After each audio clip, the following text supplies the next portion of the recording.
ये एक काल्पनिक कहानी है और दिल को गहराइयों तक छू जाने वाली।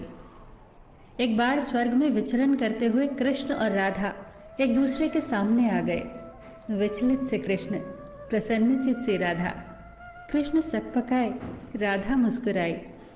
इससे पहले कि कृष्ण कुछ कह पाते, राधा बोल उठी, कैसे हो द्वारिकाधीश। जो राधा उन्हें कान्हा कान्हा कहकर बुलाती थी, उसके मुख से द्वारिकाधीश का संबोधन कृष्ण को भीतर तक घायल कर गया। फिर भी किसी तरह अपने आप को संभाल लिया उन्होंने और बोले राधा से, मैं तुम्हारे लिए आज भी वही कान्हा हूं। तुम तो मुझे द्वारिकाधीश मत कहो। आओ बैठते हैं। कुछ मैं अपनी कहता हूं, कुछ तुम अपनी सुनाओ। सच कहूं राधा, जब जब भी तुम्हारी याद आती थी, इन आंखों से आंसुओं की बूंदें निकल आती थी। राधा बोली, मेरे साथ ऐसा कुछ नहीं हुआ। न तुम्हारी याद आई, न आंखों से आंसू बहा, क्योंकि हम कभी तुम्हें भूले ही कहाँ थे जो तुम याद आते। इन आंखों में तो सदा तुम ही थे, कहीं आंसुओं के साथ निकल न जाओ, इसलिए रोते भी नहीं थे। कान्हा, प्रेम से अलग होने पर तुमने क्या खोया, इसका एक आईना दिखाऊं तुम्हें। कुछ कड़वे सच प्रश्न सुन पाओ तो सुनाऊं। कभी सोचा है इस तरक्की में तुम कितने पिछड़ गए।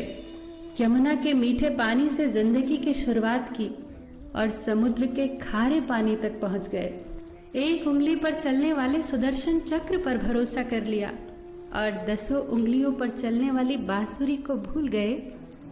कान्हा, जब तुम प्रेम से जुड़े थे तो जो उंगली गोवर्धन पर्वत उठाकर लोगों को विनाश से बचाती थी, प्रेम से अलग होने पर वही उंगली क्या क्या रंग दिखाने लगी। सुदर्शन चक्र उठाकर विनाश के काम आने लगी। कान्हा और द्वारिकाधीश में क्या अंतर होता है बताऊं? कान्हा होते तो तुम सुदामा के घर जाते, सुदामा तुम्हारे घर नहीं आता। युद्ध में और प्रेम में यही तो फर्क होता है। युद्ध में आप मिटाकर जीतते हैं और प्रेम में आप मिटकर जीतते हैं। कान्हा, प्रेम में डूबा हुआ इंसान दुखी तो रह सकता है, पर किसी को दुखी नहीं कर सकता। आप तो कई कलाओं के स्वामी हो, स्वप्न दूरदृष्टा हो, गीता जैसे ग्रंथ के दाता हो, पर आपने ये क्या निर्णय लिया? आपने अपनी पूरी सेना कौरवों को सौंप दी और अपने आप को पांडवों के साथ कर लिया। सेना तो आपकी प्रजा थी, राजा तो पालक होता है, उसका रक्षक होता है। आप जैसे महाज्ञानी उस रथ को चला रहे थे जिस पर बैठा अर्जुन आपकी प्रजा को ही मार रहा था। अपनी प्रजा को मरते देख आप में करुणा नहीं जगी, क्योंकि आप प्रेम से शून्य हो चुके थे।